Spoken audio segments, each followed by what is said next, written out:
Assalamualaikum warahmatullahi wabarakatuh.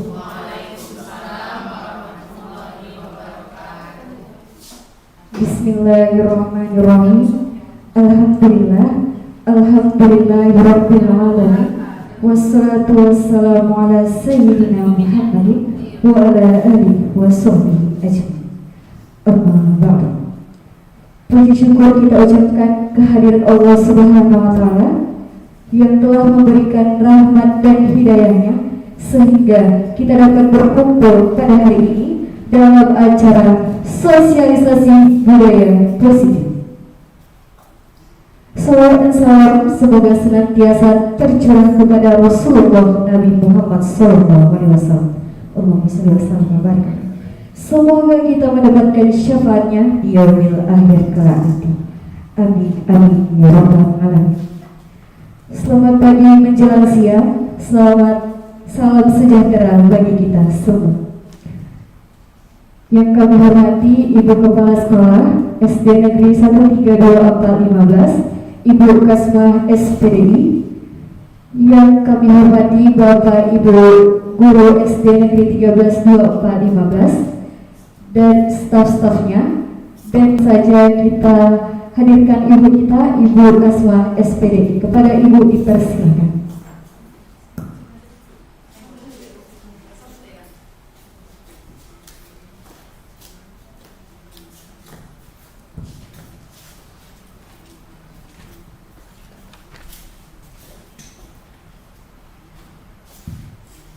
Bismillahirrahmanirrahim. Assalamualaikum warahmatullahi wabarakatuh. Waalaikumsalam warahmatullahi wabarakatuh. Alhamdulillahirabbil alamin. Mari sama-sama kita bersyukur kepada Allah. Hari ini kita masih diberikannya kesehatan, kesempatan sehingga kita bisa untuk mengikuti sosialisasi budaya positif yang hari ini akan kita laksanakan. Kemudian bersalawat kita kepada Rasulullah dengan membacakan Allahumma sholli ala sayyidina Muhammad wa ala ali sayyidina Muhammad. Mudah-mudahan dengan banyaknya kita bersalawat kita akan mendapatkan syafaat beliau di hari kemudian kelak. Amin amin ya rabbal alamin. Yang sama-sama kita banggakan Ibu Aisyah Rambe selaku calon guru penggerak. Kemudian hormat saya juga kepada Bapak Ibu guru yang akan mengikuti sosialisasi budaya positif ini. Bapak Ibu sekalian, hari ini kita akan mengikuti sosialisasi budaya positif. Saya berharap kepada Bapak Ibu supaya mengikuti ini dengan sebaik-baiknya dan sampai selesai. Nah, mungkin nanti hanya 1 jam ya. Jadi Bapak Ibu, saya harapkan ikutilah ini sosialisasi ini dengan sebaik-baiknya supaya acara ini dapat terlaksana seperti yang kita harapkan. Bagaimana yang kita harapkan. Nah, jadi saya rasa ini saja yang saya sampaikan untuk tidak memperpanjang waktu. Sekali lagi saya harapkan kepada Bapak Ibu semua ikutilah sosialisasi ini dengan sebaik-baiknya supaya apa yang kita harapkan dapat terlaksana dengan baik. Saya rasa itu saja yang saya sampaikan dan saya akhiri dengan wabillahi taufiq wal hidayah. Assalamualaikum warahmatullahi wabarakatuh.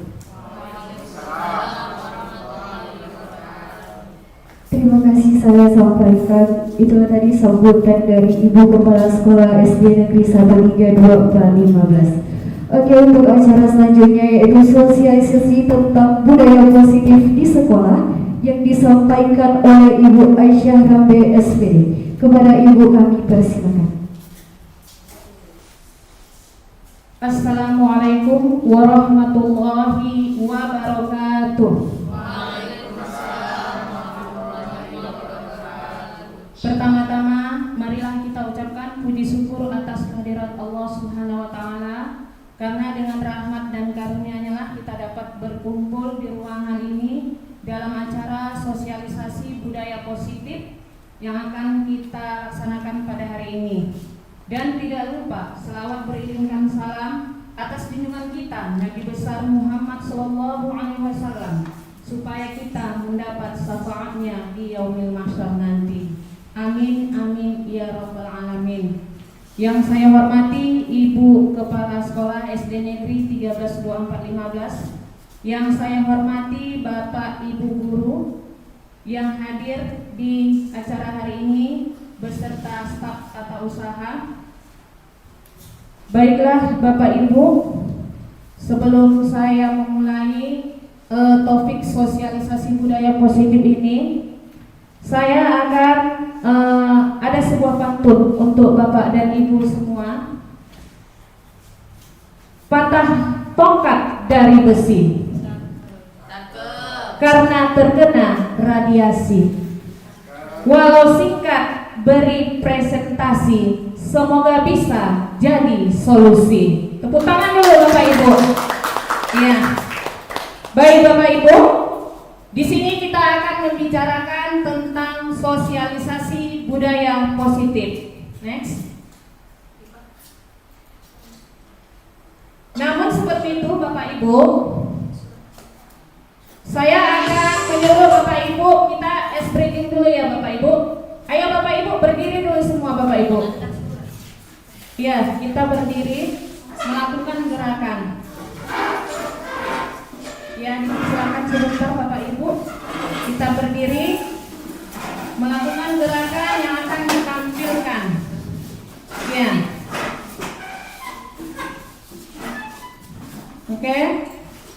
Oke, next. Ya. Gerakannya dilakukan ya Bapak Ibu. Tangan ke atas menggapai bintang, tangan ke samping burung yang terbang, tangan ke depan ikan berenang, duduk yang rapi siap berdoa. Takut-takutan tangan diputar, gulung-gulung tangan diputar. Oke, terima kasih kepada Bapak Ibu, dipersilakan kembali duduk. Ya, itulah tadi refleksi sebentar ya Bapak Ibu. Ya, supaya sosialisasi budaya kita hari ini dapat berjalan dengan lancar. Bagaimana Bapak Ibu? Siap? Oke, Bapak Ibu, next. Baik Bapak Ibu, di sini kita akan membicarakan tentang disiplin positif dan nilai-nilai kebajikan universal. Next.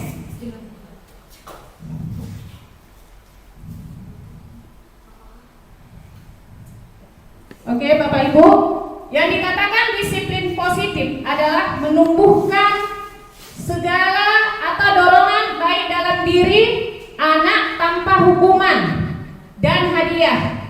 Keluarga memerlukan aturan dan batasan yang jelas tentang apa yang boleh dan tidak boleh dilakukan untuk kepentingan bersama. Baik Bapak Ibu, contohnya di sini guru dan staf sekolah memberikan contoh dengan menunjukkan sikap positif saat berintegrasi dengan siswa ataupun sesama guru. Yang kedua, membuat aturan yang jelas dan konsisten di kelas ataupun di seluruh lingkungan sekolah. Kemudian, dipastikan aturan tersebut dapat diterapkan secara adil. Berarti di sini Bapak Ibu, kita tidak boleh pilih kasih terhadap anak didik kita. Kita anggap mereka adil dalam merata atau melakukan suatu hukuman. Oke, next.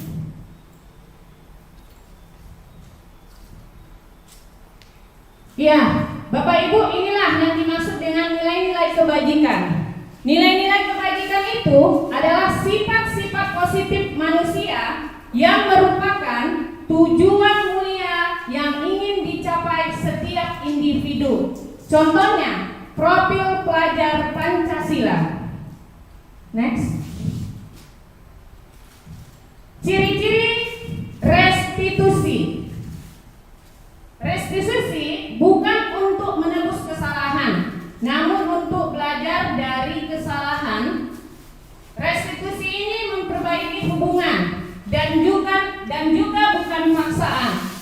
dan juga bisa melihat ke dalam diri kita, mencari kebutuhan dasar untuk mendasari tindakan. Restitusi cara yang paling baik untuk membuat penguatan fokus pada karakter, bukan kepada tindakan. Dan restitusi juga mengembalikan murid pada kelompoknya. Next.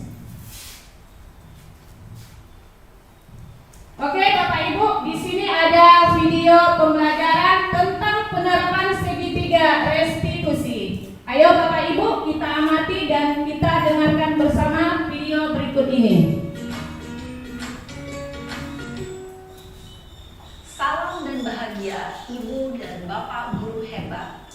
Pada video kali ini kita akan membahas tentang salah satu program disiplin positif yang diterapkan di lingkungan sekolah yang dikenal dengan nama restitusi.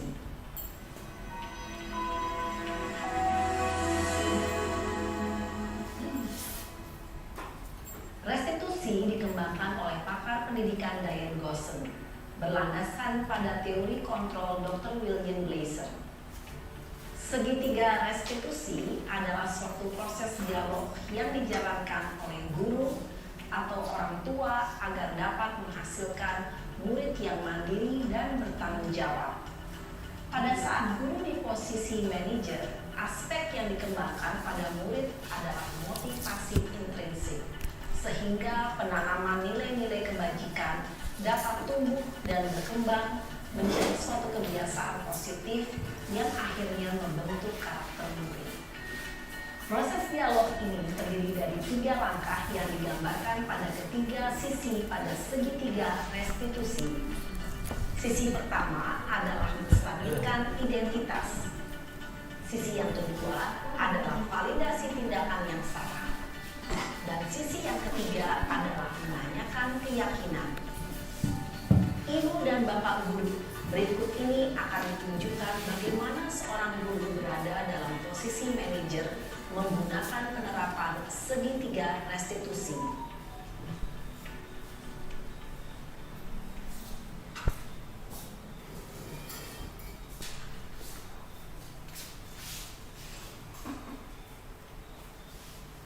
Siang Sarah. Siang Pak. Sudah lama gak ketemu Sarah? Kenapa hari ini ada di sini? Kesel Pak, kesel banget. Masa aku dikatain kurang fitnah Pak? Ya aku marah lah. Aku balik ngatain Eka di depan kelas. Kesel banget. Oh begitu. Ya pasti kamu marah dan kesal. Bapak juga akan marah apabila ada yang menuduh Bapak seperti itu. Kemudian pada saat itu kamu mau melakukan apa? Ya saya langsung ngatain Eka lah Pak. Kesel banget.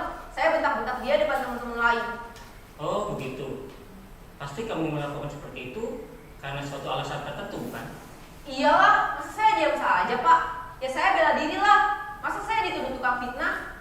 Ya wajar lah. Mempertahankan harga diri itu sesuatu yang penting buat kamu.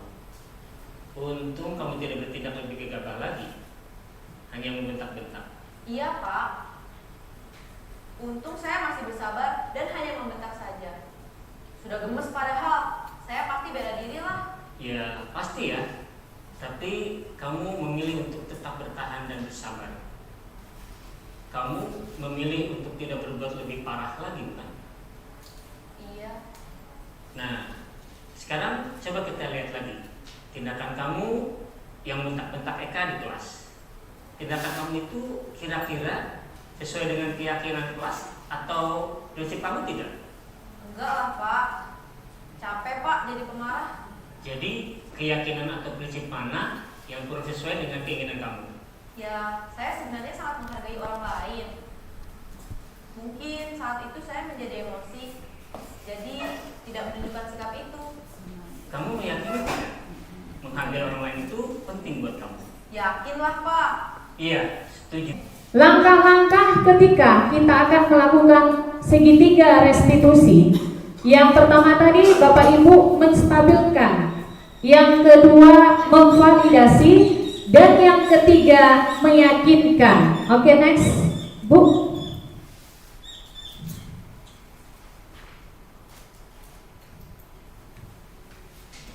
Adapun keyakinan kelas merupakan sesuatu yang dapat diterapkan di lingkungan kelas tersebut.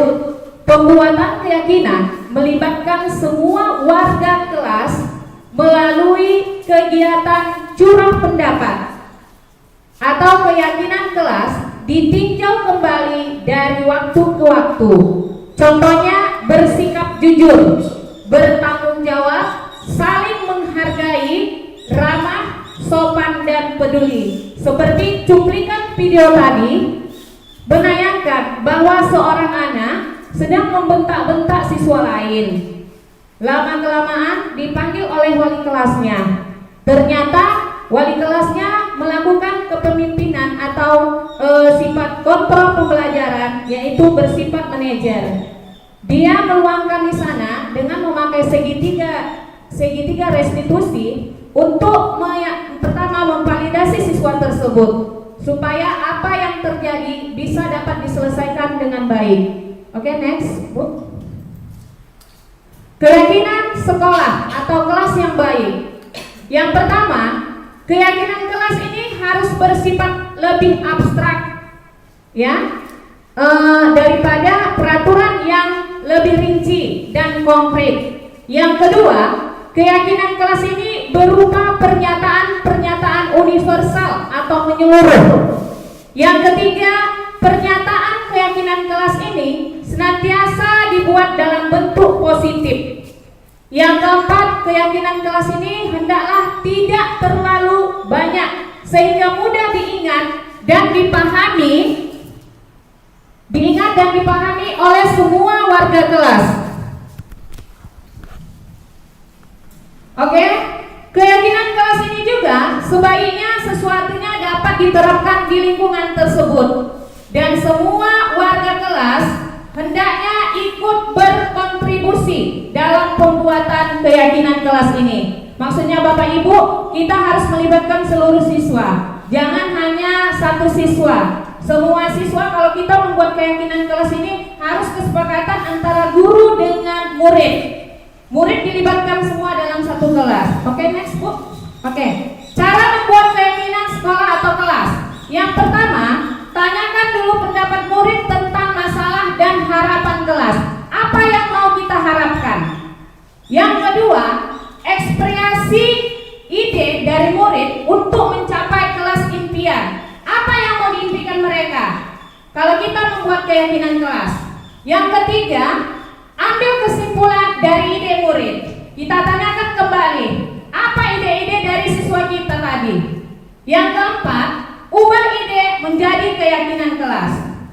Yang selanjutnya, tanda tangani kontrak keyakinan kelas. Berarti yang menandatanganinya bukan satu siswa, berarti semua siswa ikut terlibat dalam menyatakan atau membuat keyakinan kelas ini, Bapak Ibu.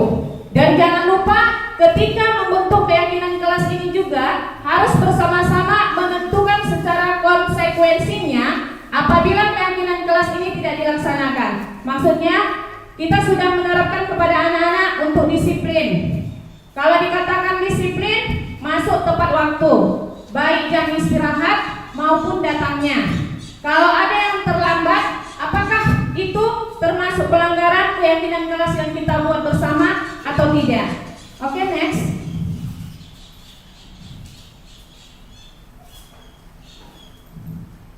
Ya, masuk kita kepada kebutuhan dasar manusia. Bapak Ibu, kebutuhan dasar manusia ini ada beberapa bagian. Yang pertama, kebutuhan untuk bertahan hidup. Yang kedua, kasih sayang dan rasa diterima, kebutuhan untuk diterima. Yang ketiga, penguasaan atau keputusan, pengakuan atas kemampuan. Yang keempat, kebebasan atau kebutuhan akan pilihan. Yang kelima, kesenangan atau kebutuhan untuk merasa senang. Next.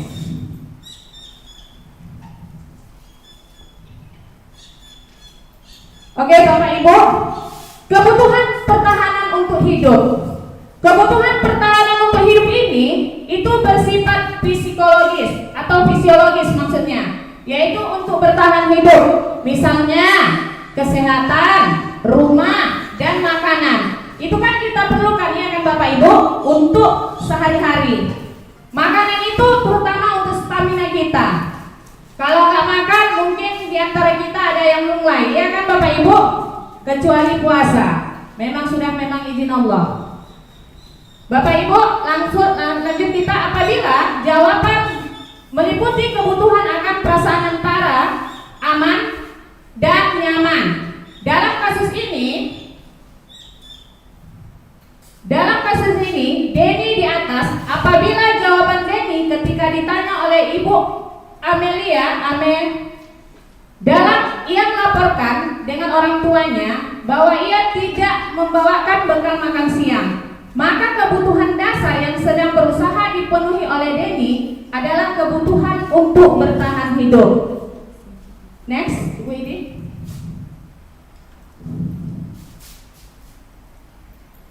Yang kedua, kebutuhan kasih sayang. Yang dikatakan kebutuhan kasih sayang ini adalah kebutuhan untuk memberi dan menerima kasih sayang, dan untuk kebutuhan merasa menjadi bagian dari suatu kelompok. Kebutuhan ini juga meliputi keinginan untuk terhubung dengan orang lain, seperti teman, keluarga, pasangan hidup, teman kerja, dan kelompok di mana kita bergabung. Anak-anak yang memiliki kebutuhan dasar cinta dan kasih sayang yang tinggi biasanya ingin disukai dan diterima oleh teman-temannya ataupun di mana dia tinggal di tempat lingkungannya. Mereka juga akrab dengan orang tua dan biasanya mereka belajar karena suka pada gurunya. Biasanya kalau siswa kita suka dengan gurunya, maka mereka senang untuk datang ke sekolah. Baik, Bapak Ibu, next.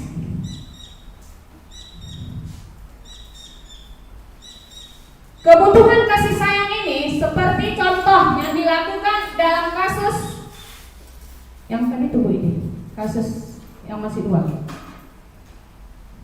Lanjut. Nomor 2. Ya, terus kebutuhan kasih sayang lagi, terus Bu ini contohnya, oke. Dalam kasus Ibu Amel, apabila Denny menjawab bahwa alasannya mengambil bekal temannya karena dia merasa senang temannya jadi memperhatikan dia ketika temannya melaporkan kepada gurunya atas tindakan si Denny tadi, dan gurunya memberitahu orang tuanya, akhirnya orang tuanya jadi memperhatikan dia. Kadang kan anak-anak kita seperti itu Bapak Ibu, pas waktu jam belajar jajan, mau dia mengambil jajanan kawannya, bukan karena uangnya nggak ada, tapi karena dia kurang perhatian dari orang tuanya. Jadi si anak tadi yang diambil jajannya tadi melaporkan dengan wali kelasnya, lalu wali kelasnya memanggil orang tuanya. Padahal anak tadi dibekalinya uang jajan dari rumah, tapi karena kurang perhatian tadi, supaya dia diperhatikan, lalu dia membuat tindakan seperti itu Bapak Ibu. Oke, next.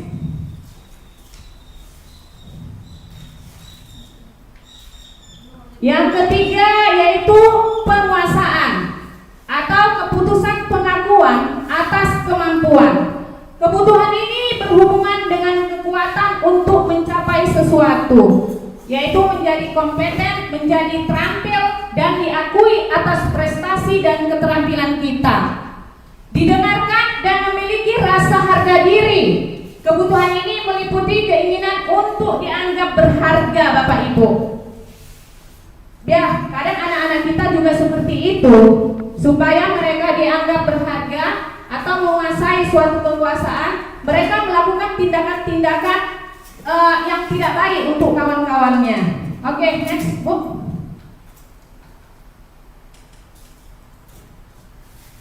Oke, di sini contoh kekuasaan tadi. Anak-anak memiliki kebutuhan dasar ini, yaitu kekuasaan yang tinggi yang biasa dilakukan ingin menjadi pemimpin. Mereka juga suka mengamati sebelum mencoba hal baru dan merasa kecewa bila melakukan kesalahan. Mereka juga biasanya rapi dan sistematik dalam dan selalu ingin mencapai yang terbaik. Dalam kasus Ibu Amel tadi, apabila jawaban Denny dia merasa hebat karena temannya jadi takut karena mengambil uang jajan tadi, lalu dia menuruti keinginannya, maka sebetulnya yang sedang dilakukannya itu yaitu dia itu sedang memenuhi kebutuhan akan untuk kekuasaan. Baik, next Ibu ini.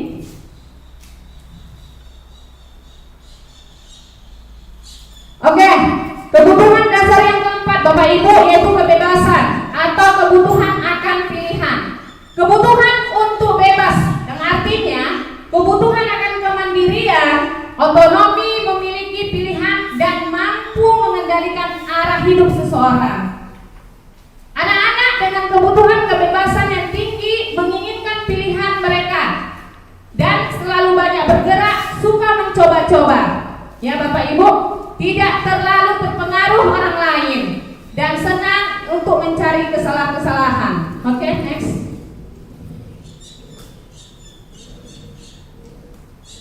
Oke, Bapak Ibu, ini adalah kebebasan. Bila jawaban Denny dalam kasus Bu Amel tadi bahwa dia merasa bosan dengan bekal makanan yang dibawakan oleh ibunya dari rumah karena ibunya selalu membawakan bekal yang sama, maksudnya makanan yang sama.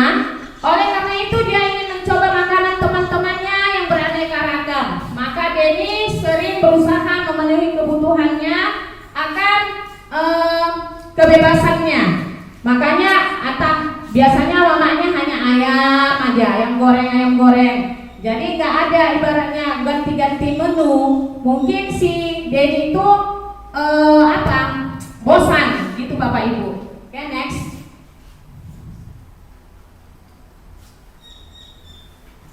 Oke, yang kelima, kebutuhan dasarnya itu kesenangan. Kesenangan adalah kebutuhan untuk mencari kesenangan bermain dan tertawa. Bayangkan hidup tanpa kenikmatan apapun betapa menyedihkan. Ya, seperti menghubungkan kebutuhan akan kesenangan dengan belajar. Saat mereka bermain, mereka mempelajari keterampilan hidup yang penting. Manusia tidak berbeda. Anak-anak dengan kebutuhan dasar, kesenangan yang tinggi, biasanya ingin menikmati apa yang mereka lakukan. Anak-anak ini senang akan bergaul dengan teman-temannya. Ya kan Bapak Ibu? Segala permainan positif yang dilakukan seperti berlari, petak umpat, atau lari-larian, itu yang dilakukan anak-anak, sehingga mereka senang untuk melakukannya. Baik Bapak Ibu, ini ada pertanyaan. Lalu bagaimana peran kita sebagai guru Bapak Ibu untuk menanggapi soal si Denny tadi yang suka mengambil makanan kawannya? Ada tanggapan Bapak Ibu? Ya? Dari siswa yang sering mengambil makanan temannya karena dia bosan dari rumah yang itu aja. Mungkin ada Pak Azmi atau yang lainnya? Masalah si Denny tadi yang sering mengambil makanan teman-temannya karena dia bosan makanan yang dibuat oleh ibunya. Jadi dia mengambil makanan kawannya. Bagaimana tanggapan Bapak Ibu? Ada yang bisa kasih tanggapan? Oke, Bu Puji?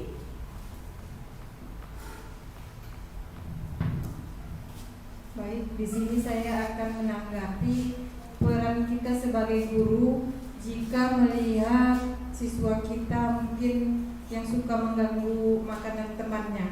Mungkin dia bosan dengan makanan yang sering dimasak ibunya. Tapi kita juga bisa menasihati temannya untuk saling berbagi. Misalkan berilah kawannya itu, mungkin dia bosan seperti itu. Iya. Terima kasih kepada Ibu Puji. Tepuk tangan dulu untuk Ibu Puji Bapak Ibu. Iya. Peran kita bagus tanggapan Ibu Puji tadi. Iya. Di sana kita disuruh mengajarkan kepada anak didik kita itu untuk saling berbagi. Iya kan Bapak Ibu? Contohnya tadi makanan tadi supaya bisa saling mencicipi. Mungkin dia merasa bosan tadi terhadap makanan yang dimasakkan oleh ibunya karena asik, mungkin ayam aja, ya kan Bapak Ibu? Iya, peran kita sebagai guru, ya, yang pertama yang dikatakan Ibu tadi, berbagi itu bagus. Lalu kita mencari informasinya, mengidentifikasi apa kebutuhan siswa kita, serta mencari tahu latar belakang siswa. Kenapa dia melakukan hal tersebut? Bisa jadi dikarenakan 5 kebutuhan dasar manusia itu tidak terpenuhi, Bapak Ibu. Oke, next.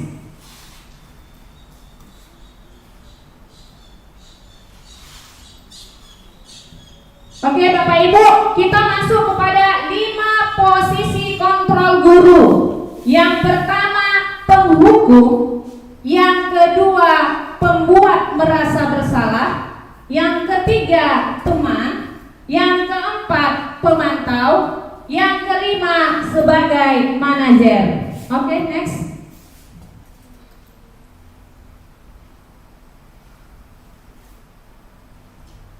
Oke, Bapak Ibu, kalau yang dikatakan penghukum dari 5 posisi kontrol, yaitu seorang penghukum bisa menggunakan hukuman fisik maupun verbal.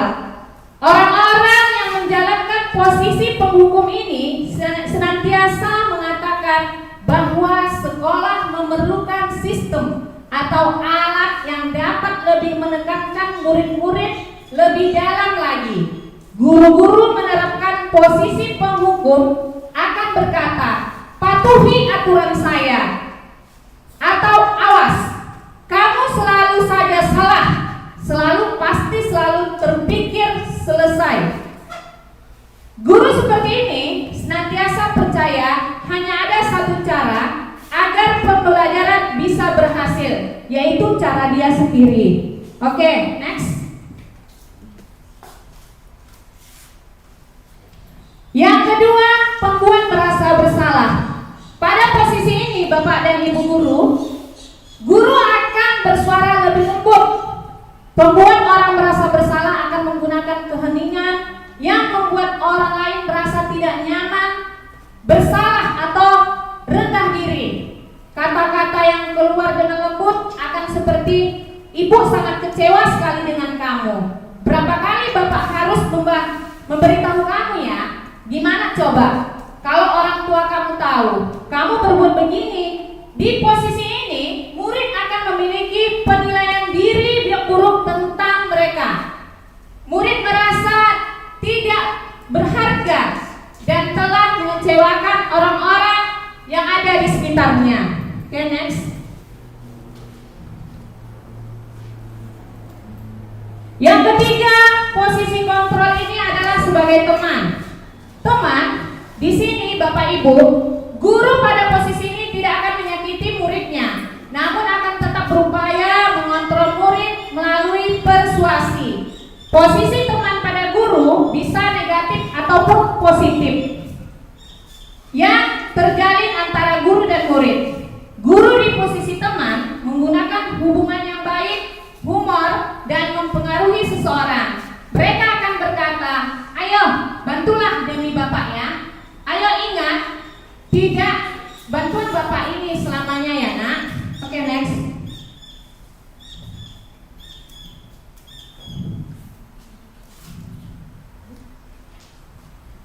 Hal negatif dari posisi teman ini ada ya Bapak Ibu. Bila suatu saat guru tersebut tidak membantu, maka murid akan kecewa dan berkata, saya pikir Bapak atau Ibu teman, murid merasa dikecewakan dan tidak mau lagi berusaha. Hal yang mungkin timbul adalah murid hanya akan berpindah untuk guru tertentu dan tidak untuk guru lainnya. Murid akan tergantung pada guru tersebut. Oke, next. Yang keempat, posisi kontrolnya yaitu sebagai monitor atau pemantau.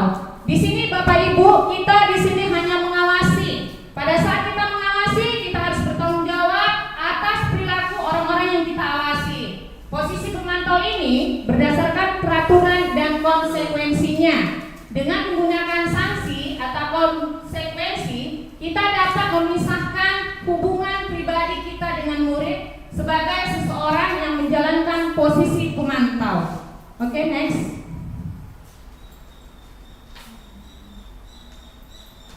Baik, Bapak Ibu, di sini ada pertanyaan yang diajukan oleh seorang pemantau. Contohnya,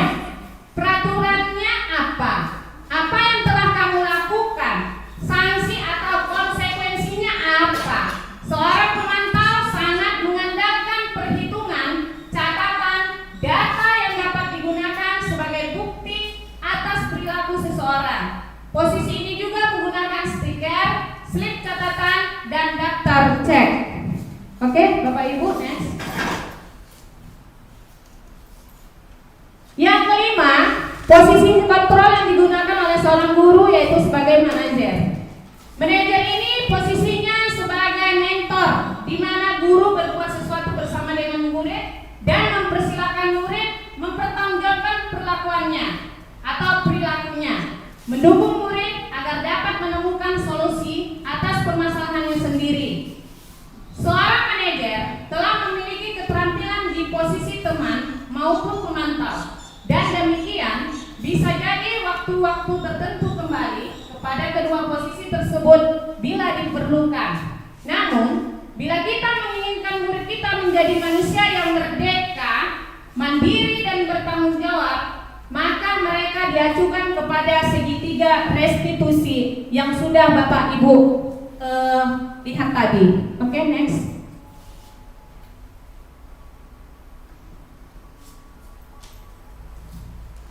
Oke, Bapak Ibu, di manajer, murid selalu diajak untuk menganalisis kebutuhan dirinya, kebutuhan orang lain. Maka disinilah penekanan bukan pada kemampuan untuk membuat konsekuensi atau kesalahan atau sanksi.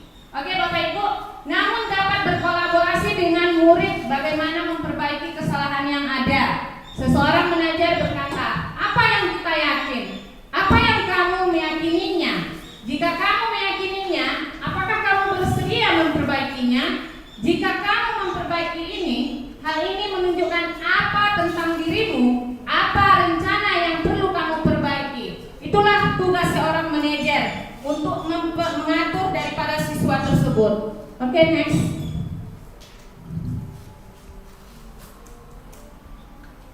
Oke, Bapak Ibu, di sini ada berikut contoh video tentang 5 posisi kontrol.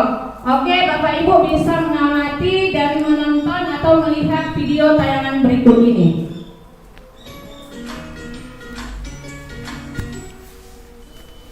Salam bahagia Ibu dan Bapak guru hebat. Dalam penerapan disiplin positif restitusi, salah satu program yang dikembangkan adalah 5 posisi kontrol. 5 posisi kontrol dalam restitusi adalah proses perjalanan seorang pendidik agar dapat mengenali dirinya. Pada video kali ini, kita akan membahas tentang 5 posisi kontrol yang dikembangkan oleh Diane Gosson dan contoh penerapannya.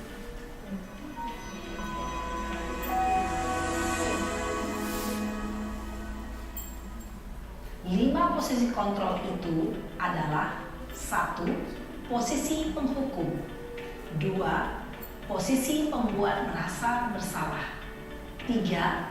Posisi teman, 4. Posisi pemantau atau monitor, dan 5. Posisi manajer. Untuk lebih memahami kelima posisi tersebut, mari kita saksikan kasus Naren yang terlambat hadir 20 menit di sekolah dan melihat bagaimana kelima posisi kontrol dalam menghadapi masalah tersebut.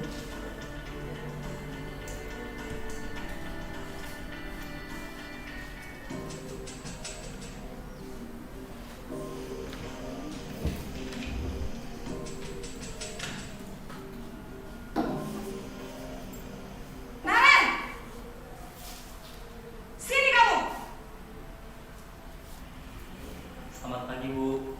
Selalu terlambat. Kamu deh, pasti terlambat. Maaf, Bu. Saya Apa? Apa coba? Alasan kamu apa lagi? Kapan sih kamu tidak terlambat? Malas sekali ya kamu jadi anak. saya Dasar pemalas. Gak kapok-kapok sih kamu. Sudah berapa kali terlambat? Sana, kamu keliling lapangan basket 2 kali. Budaya positif di sekolah yang diawali dengan bagaimana memahami tentang budaya positif tersebut yang sesuai dengan nilai-nilai kebajikan, yaitu nilai tanggung jawab, kemandirian, gotong royong, empati, mencintai, menyayangi, tertib, menghormati, dan menghargai, kepedulian, dan sebagainya. Dengan memahami peran kita sebagai guru, maka dapat menciptakan kita ciptakan dari budaya positif ini adalah bahwa budaya ini tidak dapat dilakukan sendirian dan hanya di dalam satu kelas saja, tapi butuh dukungan dari semua warga sekolah. Karena dengan dukungan dan kolaborasi dari semua warga sekolah, budaya ini bisa tercipta dan terlaksana dengan baik dan selaras dengan ekosistem sekolah kita. Apalagi anak-anak berkebutuhan khusus adalah anak-anak yang terus membutuhkan motivasi dari guru dan semua warga sekolah agar mereka mampu memahami bahwa budaya positif tersebut sangat baik. Oke, next.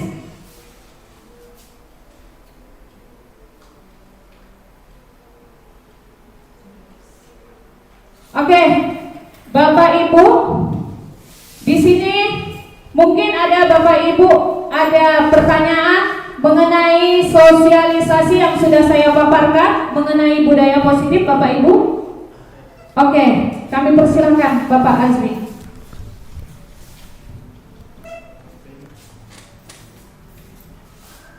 Bismillahirrahmanirrahim. Saya mencoba untuk bertanya tentang, kan Ibu tadi menjelaskan materi segitiga restitusi, ya kan? Nah, kemudian jadi pertanyaan saya, apakah Ibu yakin dengan menerapkan segitiga restitusi ini akan membuat anak itu tidak melakukan kesalahan lagi? Sementara saya kadang sudah saya terapkan, kadang sebagai teman, kontrol lain, bahkan saya kasih hukuman gitu kan. Lebih tepatnya saya kasih hukuman, itu aja mereka tidak mau, ibarat bahasa itu kapok ataupun tidak mau jerah gitu. Bagaimana begitu? Terima kasih kepada Pak Azmi. Tadi pertanyaan Pak Azmi, bagaimana, apakah segitiga restitusi itu bisa kita terapkan ya, atau kita terapkan kepada anak didik kita? Selama ini sudah Bapak buat, apakah akan terulang kembali, begitu kan Pak Azmi? Apakah ibaratnya bisa diterapkan hukuman itu dan bisa akan terus-menerus dilakukan mereka, begitu Pak Azmi? Walau sudah dilaksanakan segitiga restitusi, gitu kan Pak Azmi? Apakah itu memang pas gitu? Iya. Kalau menurut saya, Pak Azmi, insya Allah akan bisa dilaksanakan, tapi apabila kita lakukan secara konsekuensi, maksudnya secara terus-menerus, jangan hanya berhenti sampai di situ saja. Karena kalau kita lakukan secara terus-menerus, saling mengingatkan setiap hari, mungkin daya ingat anak itu mungkin tetap dijaga atau dilaksanakannya. Tapi jangan hanya kita mengingatkan hanya sekali aja, Pak. Dia harus konsisten terus-menerus, jangan sampai putus hanya sampai di situ. Begitu Pak Azmi. Bagaimana Pak Azmi? Oke, tepuk tangan dulu untuk Pak Azmi yang telah memberikan pertanyaannya. Oke, ada lagi Bapak Ibu yang ingin bertanya? Iya. Baik, di sini saya akan bertanya mengenai kebutuhan. Kebutuhan dasar apa yang harus dipenuhi untuk murid kita? Misalnya itu Bu, untuk siswa kita kelas 6 si Jakaria. Di sini saya sering melihat kalau si Jakaria itu sering terlambat datang ke sekolah. Selain itu pada jam istirahat si Jakaria ini sering kita lihat tidak keluar pas jam istirahat karena tidak jajan. Jadi Bu, di sini yang diperlukan itu kebutuhan dasar apa? Terima kasih. Ya, tepuk tangan dulu ini Ibu Paugi. Iya. Tadi pertanyaan Ibu Paugi mengatakan bahwasanya ada seorang murid yang bernama Jaka. Dia ini sering terlambat dan pada waktu jam istirahat dia tetap di dalam, ya kan Bu? Dia tidak jajan.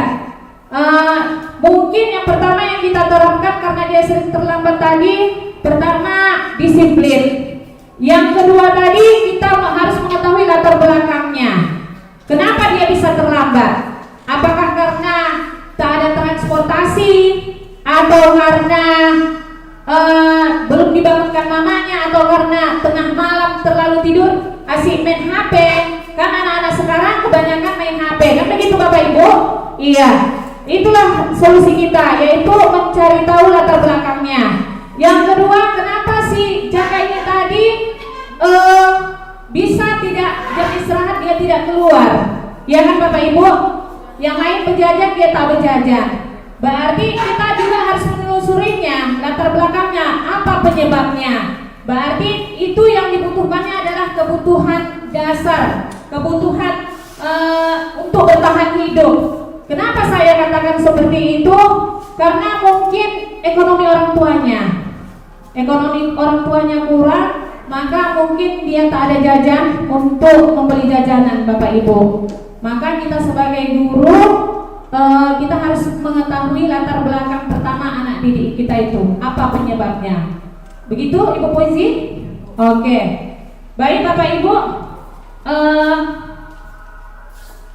ada pertanyaan yang lain Bapak Ibu? Oke. Tanyakan kepada Ibu, di antara 5 posisi tadi, yang manakah yang lebih baik kita terapkan di sekolah ini? Terima kasih. Baik, terima kasih. Tepuk tangan dulu untuk Ibu Heri yang telah mengajukan pertanyaannya. Pertanyaan Bu Heri ya tadi yaitu sebaiknya sebagai seorang guru posisi kontrol mana yang harus kita laksanakan di sekolah ini. Kalau menurut saya atau nanti atas pendapat sama Bapak Ibu, kalau saya posisi kontrol yang manajer. Kenapa? Karena di sana kita tidak memberatkan ataupun tidak menuduh murid itu. Kita menganggap ibaratnya murid itu bisa sebagai teman. Ya kan Bapak Ibu? Jadi bisa kita cari tahu solusi atau permasalahan anak tersebut. Kita rangkul apa penyebabnya seperti video tadi, si Aren tadi kenapa bisa terlambat. Kalau selama ini mungkin dari saya sebagai guru ya kan Bapak Ibu, mungkin biasanya ada yang penghukum, kita marah-marah tanpa tahu sebabnya, apa penyebab anak itu bisa terlambat, lalu kita marahi, lalu anak itu mungkin terasa terkucil, iya kan Bapak Ibu? Tapi kalau kita gunakan posisi kontrol sebagai manajer, kita rangkul dia, kita tahu apa penyebabnya, kita tanya, kita cari solusinya, dan kita tanya ibaratnya apa kenapa bisa terlambat secara baik-baik, mungkin anak tersebut bisa mencari atau kasih tahu jalan solusinya. Iya kan Bapak Ibu?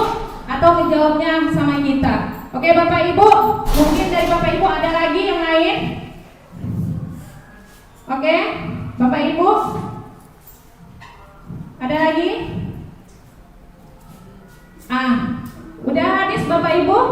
Baik, demikianlah hasil sosialisasi budaya positif kita hari ini Bapak Ibu. Mungkin di sana sini ada penyampaian saya yang kurang berkenan di hati Bapak Ibu, mohonlah saya dimaafkan. Baik Bapak Ibu, sebelum saya tutup ada sebuah pantun untuk Bapak Ibu. Padi habis tinggal jerami, bakar dulu hingga bersih. Rupanya presentasiku sampai di sini, cukup sekian dan terima kasih. Baik Bapak Ibu, demikianlah dari saya dan saya akhiri dengan mengucapkan wabillahi taufiq wal hidayah. Assalamualaikum warahmatullahi wabarakatuh. Waalaikumsalam warahmatullahi wabarakatuh.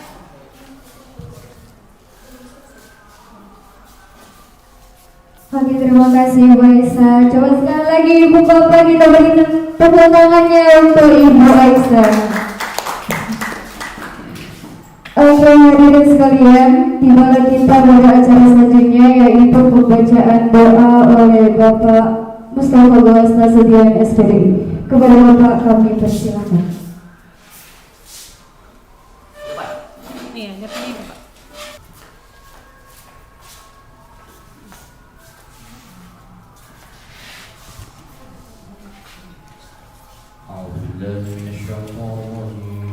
Bismillahirrahmanirrahim.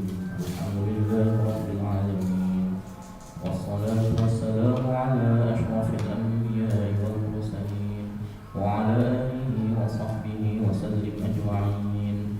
Allahumma shalli ala sayyidina Muhammadin tibbil qulubi wa dawaiha wa afiyatil abda'i wa shifaiha wa nuril absari wa riyaiha wa ala alihi wa sahbihi wa sallim. Allahumma rabbana zalamna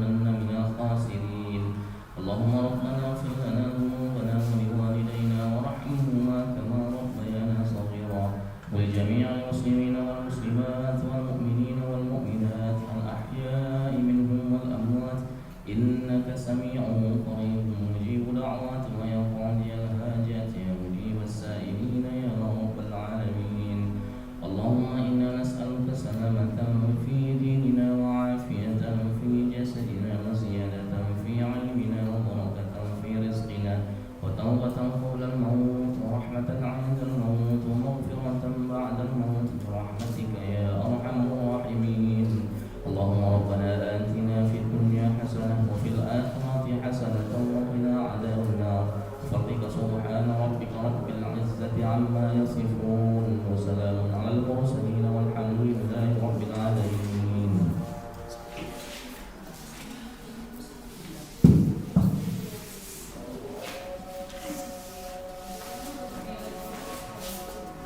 Hadirin yang saya hormati, acara demi acara telah kita lalui bersama. Tepat, ternyata dengan melakukan restitusi seperti yang disampaikan oleh Ibu Aisyah Rambe, kita menyadari bahwa peserta didik tidak akan melakukan kesalahan yang berkali-kali. Terima kasih Ibu Aisyah Rambe.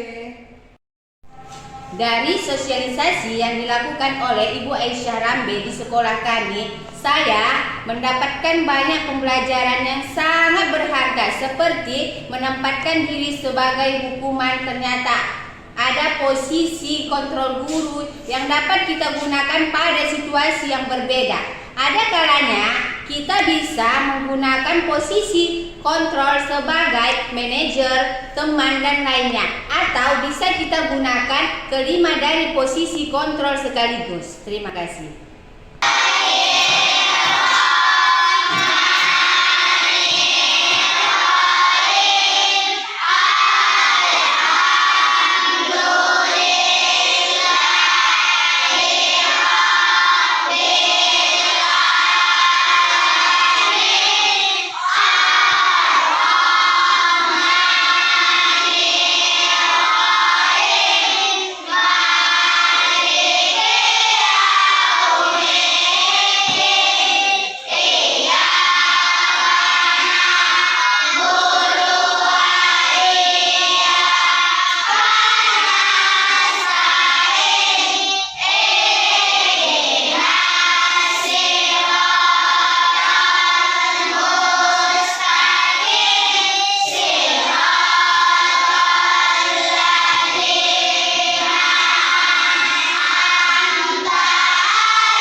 kita ini.